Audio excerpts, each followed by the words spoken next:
Hello, this is Bill Steffen. I hope you're staying cool out there. This is now a bona fide heat wave. A heat wave here in Michigan is 3 days or more in a row with temperatures of 90 degrees or higher. In the last 3 days in Grand Rapids, we've had high temperatures of 93, 94, and 95. We'll come close to 90 today.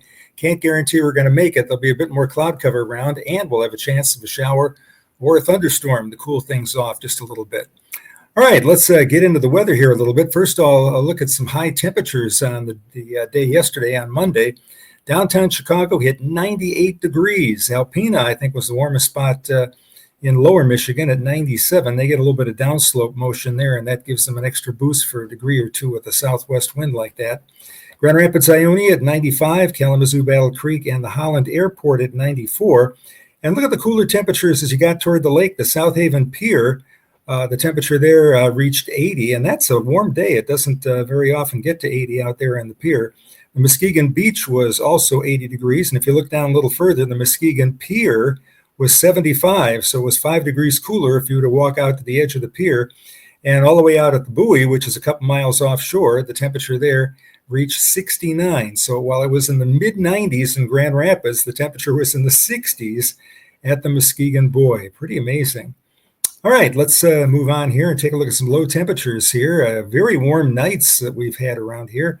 80 was the low temperature Monday morning at the South Haven Airport. We had 79 at the Holland Airport in Benton Harbor. Winds held up there. Big Rapids at 77. Grand Rapids, the low temperature was 76. The morning before it was 80, but the wind tapered off a little bit and allowed the cooler air to kind of settle toward the ground. So we were 4 degrees cooler Monday morning than we were Sunday morning. And look at the cooler temperatures off to the south where the wind tapered off a little bit. Battle Creek at 73 and Sturgis at 72. The Muskegon Pier had a low temperature of 69. In fact, the temperature there kind of stayed at 69 day or night right through there. And Manistee had a low temperature of 59. That's where the south wind comes down the whole length of Lake Michigan. They're located up in the UP. Okay, let's take a look right now at our advisories, and we'll go through them one by one. These are the 4 that were in effect here during the day on Monday. First of all, we have a frost advisory, or excuse me, a heat advisory, not a frost advisory, a heat advisory. And it's during the day today, it's only in effect for Allegan, Berry, and Eaton and Ingham counties to the south. If you're in Kent County, Ottawa County to the north, no heat advisory for you today. The heat index will be up around 95 to 100 for those areas from Grand Rapids to the south. The beach hazards advisory has expired. The winds will be a little bit lighter, and because of that, the small craft advisory is down. We also, the air quality alert is not going to be in effect here on Tuesday. And it was really interesting. I was sitting out on my porch here eating dinner and looking out, and I noticed how blue the sky was. I don't think we ever had a day with a sky that blue when I grew up in the Chicago area, because all that haze would come up from the steel mills down in Gary, Indiana. Marginal risk for severe weather during the day today. It's only a level 1, but we'll keep an eye out for an isolated report of wind damage here. We'll talk more about that here in just a second. All right, we're going to take a little time out here and thank our sponsors. Here's Michelle. And a special thanks to Complete Care Concierge. They've got you covered. They are the fast, efficient, and affordable cleaning service serving all of West Michigan, 616-264-1397. And here's a word from our other sponsor. When your home needs help, you might not know where to start. Why not ask Ace? We're always here to help with Ace Handyman Services. Our talented craftsmen handle everything from drywall and carpentry to doors and kitchens. We're the neighbors you trust to get the job done right. Let's get started. Book your handyman appointment today.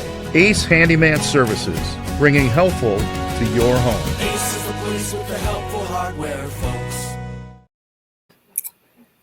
Well, we talked yesterday about the snow out in Glacier National Park, and this is 24 hours after the snow ended, and it still looks like the middle of winter out there, though the snow is starting to melt, and it should melt pretty quickly here over the next couple of days.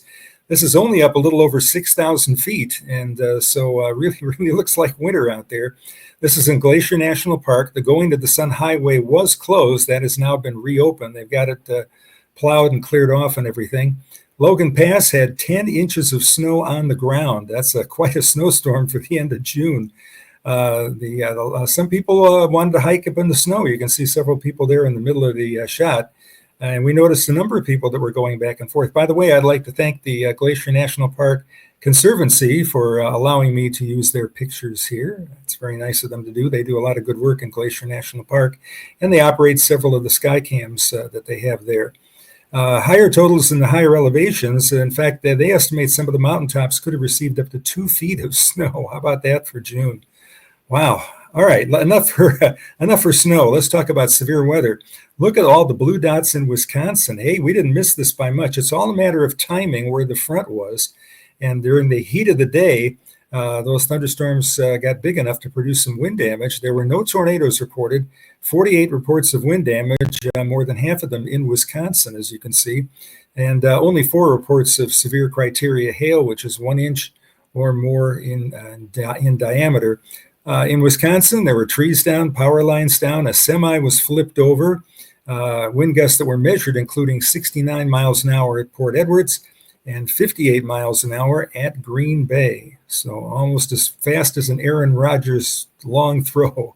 Here's a look at the severe weather outlook area for this Tuesday. And look at that narrow band that runs from Montana all the way to the East Coast. And it does come into Michigan. In fact, everybody just south of about I-96 in a marginal risk. And it says here, the Storm Prediction Center says Great Lakes, mostly stalled frontal zone. And by the way, this is a weak front. During the afternoon and evening on Tuesday, very warm temperatures aloft will be the primary limiting factor. And by the way, that's relatively speaking. When it's very warm, that means the temperature might be 30 aloft Fahrenheit. The primary limiting factor to a greater severe threat. However, enhanced forcing may provide a focus for some strong to locally severe thunderstorms. So hang with us here. We'll try and keep you posted if anything develops. There's another marginal risk down there from the Gulf of Mexico up to the coastal area of North Carolina. And then we move one day to Wednesday, and it doesn't change very much. If you look at the map here for Wednesday, it's about the same. And SPC says this: lower Great Lakes scattered storm redevelopment will be possible Wednesday afternoon across parts of the lower Great Lakes, but west-northwest flow could support clusters capable of at least isolated wind damage. So the next couple of days we'll have to keep an eye on things here. A lot of folks need some rain around here, so we hopefully, if you need rain, you'll get some here, and we'll get this out of its system by the time the weekend rolls around. Okay, look at the rain that's going to fall off to the west of us. Holy cow, from Milwaukee all the way back into Nebraska, down into Kansas. It almost looks like an open dragon's mouth or something like that, kind of ready to eat up northwest Kansas. And look at the rain in New Mexico. 3-day totals of over 2 inches are possible.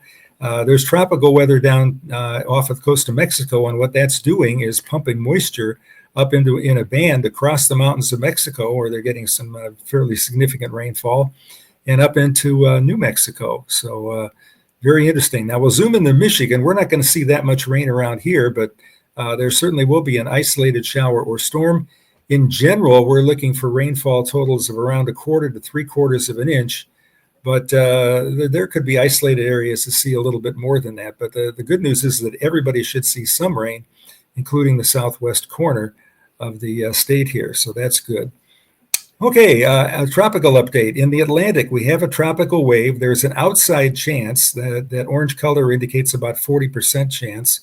And that's well east of Bermuda. There's nothing out there in terms of land. The ships can steer around that. And it's just a depression right now. But if that were to reach tropical storm status, it would probably only be for a day, and then it would move into cooler water and fall apart pretty quickly. So nothing much going on there, and we don't anticipate any real significant hurricanes in the Atlantic probably until July. And in the Eastern Pacific, that's where more action has been. We have Flossie coming next, and that should develop. We got the 70 to 80% chance of that in that red hatched area there on the right in the Eastern Pacific. It'll skirt the coastline of Mexico once again, and then head out to sea and fall apart over cooler waters. Okay, in terms of headlines, here's what we're looking at. Continued warm, but not quite as hot as the past several days, especially if you're north of Grand Rapids, by the way. There's going to be a good 10-degree difference in temperatures between the Indiana border and, let's say, up by US 10. Chance of a shower or a thunderstorm. Heat index 90 to 95 in the afternoon, so that's better than 105, and not quite as breezy as it's been here the past several days. The lake forecast, we're calling for waves to be down around 1 to 2 feet. In fact, much of the day it may be closer to a foot. Water temperatures are warming up. Wow. By the way, the wind could be variable in direction, especially around some thunderstorms. It could shift around a little bit, but generally 5 to 15 knots. We had several water temperatures of 70 or better of Lake Michigan and Reed's Lake, as expected. I got it. We did get that 80-degree water temperature. That was only for about an hour or so during the afternoon around 3 o'clock, and then it fell back to 79. But I would suspect that should be back up to 80 again tomorrow. So the inland lakes are great for swimming, and Lake Michigan certainly getting better for swimming. Today's forecast looks like this. Instead of 95, we go 90 in Grand Rapids. Could reach 93 or so from I-94 south, but only in the low to mid-80s from Big Rapids to the north. Low temperature at 74. There is that chance of a shower or storm. Humidity 60% in the afternoon. Winds out of the west. The winds will turn west off the lake eventually at 5 to 15 miles an hour. So taking a look at high temperatures on the day today, we're going 90 Grand Rapids, a very pleasant 77 for the beach at South Haven. Kalamazoo at 91, Big Rapids just 84. Look at Traverse City. Hey, if you got some time, day off, you might want to run in your car up to Traverse City, enjoy the city, and enjoy some very comfortable temperatures there.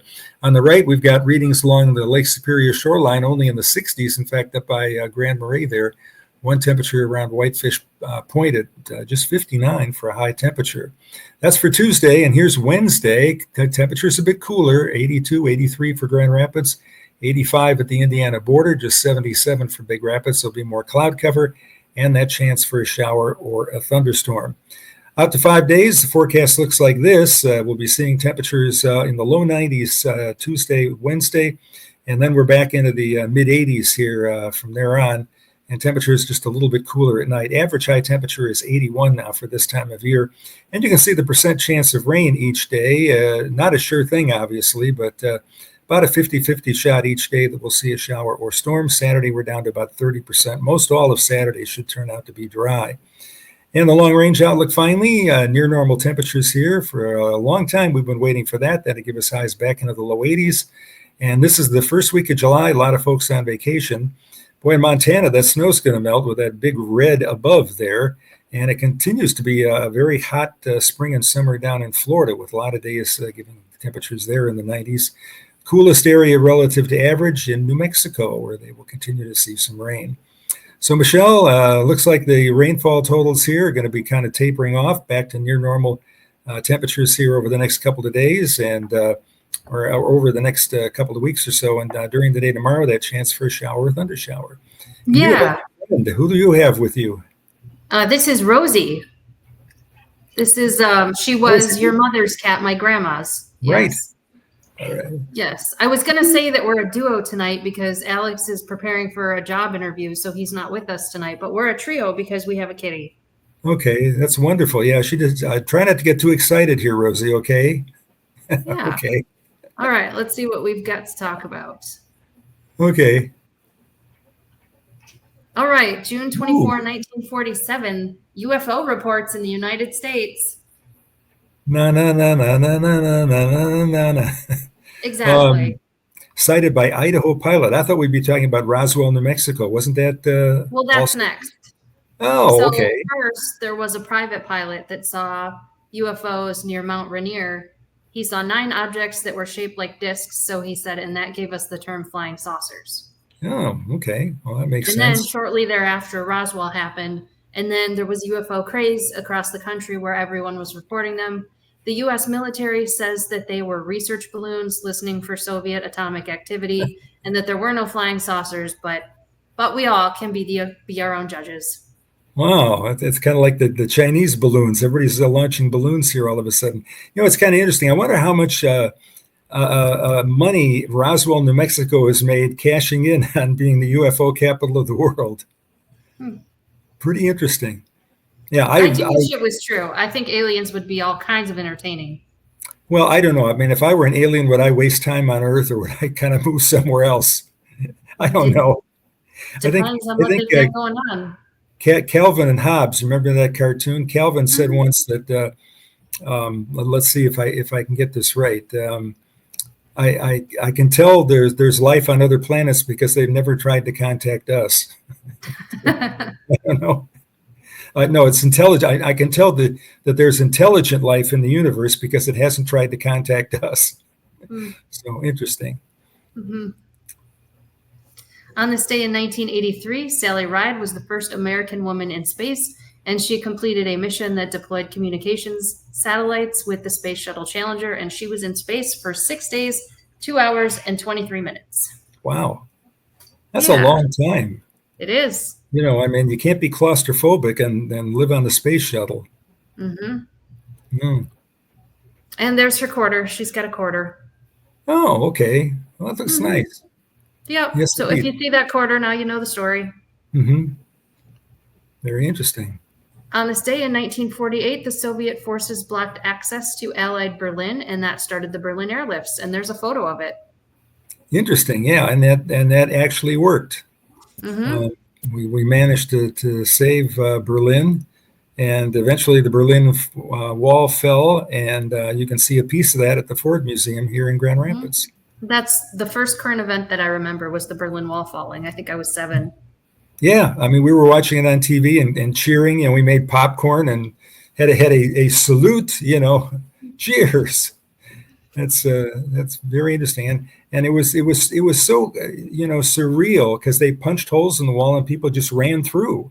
Mm-hmm. And you know, relatives who hadn't seen each other in decades, you know, were hugging each other and whatnot, and people hugging strangers, and you know, all kinds of fun stuff going on. So the backstory on it was that the Allied powers, France, Britain, and the U.S. had divided up West Germany, and then they decided to combine them into a single economic zone, and the Soviets weren't having it. So they blocked land and water access to the Allied powers portion of Berlin as kind of a get back at you kind of thing. And then we got back at them because of countermeasures and embargoes on exports from them, and they eventually dropped it. But the Berlin airlifts were a whole thing for a long time. Yeah, well, they still ran the flights in there, and that's an actual picture, huh? Mm-hmm. And there were imports and exports as well through the airlifts. What were any idea what the exports were? I don't know. Beer and pretzels and. You know, well, that would definitely be worthwhile if that's what it was. Wow, neat. Okay, and so that we're not missing the important things going on, there is a ribbon cutting for a new ATM at the Muskegon Farmers Market. So if you're in the Muskegon area, you're not doing whatever you were going to do today, and you're going to the ribbon cutting for the new ATM at the Farmers Market. Okay, does that mean at the ATM they're giving out free samples? No. Oh, nuts. I know. Yeah, but that would be better. 10 a.m. Yep, Consumers Credit Union is putting in, and I read the press release, it's designed to complement the look and feel of the farmers market, as all ATMs should complement the look and feel. Interesting. Yeah, they could have fun with it. Like every 10th customer gets a free bag of Michigan blueberries or something like that. You would get whatever the credit union swag is. You would get like a cozy for your soda pop or a pen or chapstick or something. Yeah, why not? Well, that's cool. Farmers markets have become a big thing. Yeah, you need an ATM at a farmer's market. Yeah, I mean, we have the one in Grand Rapids, the Fulton Street Market, the downtown market. We've got the farmers market in Holland. If you look at that on a Saturday morning, it's packed. So one of the ways that I find what we talk about on these shows is just searching for the date and then the location. So I'll just search for like June 24, Muskegon, June 24, South Haven, and see what comes up. And one of the things that came up was this press release about the ATM ribbon cutting, and it was just too good not to include. Wow, you ought to be a news director. Well, it's true, and that's a good way to come up with some good information, and it's in advance so that somebody can make plans to be there. Like the event's already over before it gets news coverage. So if it's anyone's birthday, I would say like 80 and older. If it's like your great aunt's birthday, send us a photo and we'll put it on the show. Oh, okay. Kind of like Willard Scott. Yes, exactly. Remember, it was the Smuckers that was the advertiser for that. Maybe we can search and see if we can find an advertiser. Maybe. Interesting. Well, there's a pretty picture. Right? Can't you just like smell the lake water standing right there? Awesome. Look at that. That's really pretty. And we're right at the solstice right now. So that's as far to the right or as far to the north as the sun sets over the course of the year is going on right now. I Interesting. had a summer that I was a security guard for Consumers Energy for the power plant in West Olive, and my job was to walk up and down the pier. Yeah, and you know, it's a great job because you get your exercise. And you have to walk about 8 miles a shift. Yep, 8 miles a shift, out and back, out and back. And it was beautiful. Like, there's no better job in the world than doing that job. It was great. And there were only a couple of incidents that you intervened and, you know. Yes. Well, in the name of security, I will not tell stories. Okay. Yeah, that's neat. I think that picture is probably about, 15 minutes later? What can you tell us about the light beams? Okay. Now, that's kind of interesting. The light is being reflected by something. It could be high clouds in the sky. Sometimes we get a picture like this where there's a thunderstorm across the lake. See, I don't know what. Okay, he's got a date down there of the 22nd. Okay, I think he said they were the 21st and the 22nd, but I didn't know which ones were which. Oh, okay. I was going to say there's clouds in Wisconsin, and the sun is shining over those clouds, so it's not hitting the haze and the clouds below, where it's a little bit darker, but it is up above. So that's very, very cool picture. Neat. And here's what John Doherty sent us for the day. Okay, he's not identifying this one, but you know, and when you get down, you know, right close to the flowers, they sure are pretty, aren't they? Yeah. You know, the white and the light purple, the lavender there, really beautiful. And John, of course, is up in Benzie County, which is a lovely place in the summer. Oh, it really is. Winter, all the time, really. Yeah, very cool. And John Scully with a picture here of the sun. Is that sunrise or sunset? I'll guess sunset. And a little bit of haze in the air there. Pretty hard to tell if that's just a very, very super thin band of smoke or not. Though the smoke is pretty much going away for us. I keep looking, by the way, every day, even when I don't talk about it. The fire statistics up in Manitoba. They continue to make slow progress on it. You know, it's interesting. If you get a job, you know, flying one of those water bombers or a helicopter, and you're trained to, you know, scoop up water, I mean, you can be doing this, you know, 6-7 days a week for all summer. You know, they just bounce you from fire to fire there in Manitoba, and I mean, it's like and the thing is, they feed you. There's really no place to spend money, so you're just kind of accumulating your check. It's interesting. But John, thanks for the pick. Ooh, look at this. 1, 2, 3, 4. That's how many subscribers we had at the moment I put this together. Well, tell your friends. We'd like, if you're not a subscriber yet, please do that. And if you can pass this along to your friends and tell them you like what you see here, we would certainly appreciate that. Yes, and thank you so much. We're having so much fun doing the show. So do hit the like and subscribe button because that helps the algorithms, and do tell your friends where to find us. We'll have a link to the merchandise store in the comments. And what else? If anyone's interested in sponsoring us, you can contact us at bill@billsteffen.com. If anyone's got photographs or news to submit to the show, bill@billsteffen.com, and we would love to put your information on the show. Right. And we thank our sponsors that we've had all along here pretty much since the beginning, Complete Care Concierge, and also Ace Handyman Services. Oh, and one other story. So the Luxembourg shirt, a bunch of people from our family are working on getting dual citizenship in Luxembourg. Our family is not so far removed that we actually have a legal path that we can become dual citizens of that country. So I just talked to Aunt Ann yesterday, and she said that she's got the paperwork together. So the next round of paperwork is ready to go out for that. Sounds good. They have a Luxembourg Center for the United States, which is in Belgium, Wisconsin. Luxembourg is in Belgium, Wisconsin. Okay, pretty close. We're still several months away from that being finalized, but we've gotten to the next step of that. So that's exciting too. My father was 100% Luxembourger, and of course, is it Luxembourger or Luxembourgian? I think it's Luxembourger. I thought it was Luxembourgish. Luxembourgish could be. I don't know.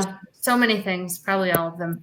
Yes, very indeed. And both my grandparents were born in Luxembourg, one in Bissen and one in Victon.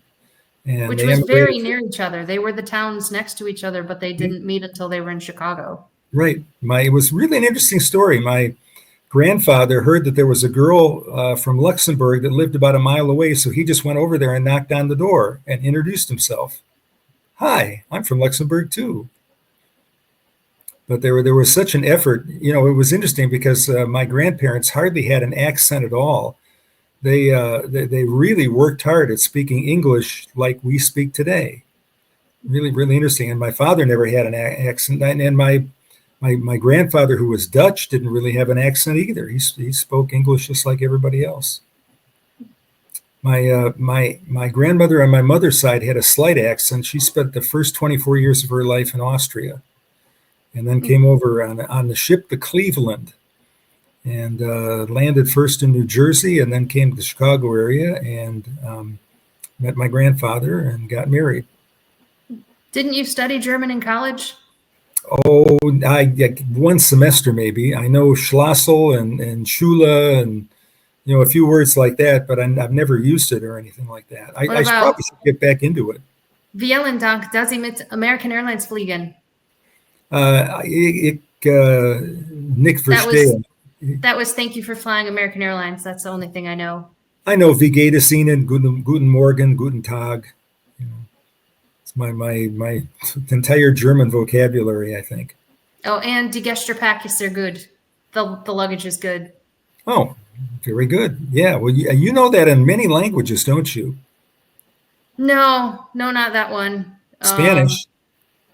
Yeah, I use that some at work. It's equipaje or maleta. Those are two different ways to say luggage in Spanish. Oh, okay. Very cool. Yeah, that must be comforting, when somebody's lost their luggage, that they have somebody that speaks their language. Well, poorly. Right, but still. Google Translate is your friend. Yeah, that's true. That's true. Well, don't daughter number 1 and daughter number 2 speak a little bit of Spanish too, or know a little bit? I don't know. Oh, okay. I know daughter number 1 does. I think she minored in it in college. Yeah. She took she took 1 year in high school and then tested into 3rd year when she got to Western. So she used to say she got 2 years for the price of 1 in high school. But yeah, I mean, she's just jumped into conversations before in Spanish where she's overheard something and, interesting. Wow. All right. Well, we get to chatting. All right. I want to say thanks to everybody for hanging with us here until the end. Hope you have yourself a very good day today. Don't forget, another hot day, but not quite as hot as it's been the last several days. You certainly don't need a coat like I got on there. And a little bit cooler weather to follow here the rest of the week. Have a good one. Thanks again for stopping by.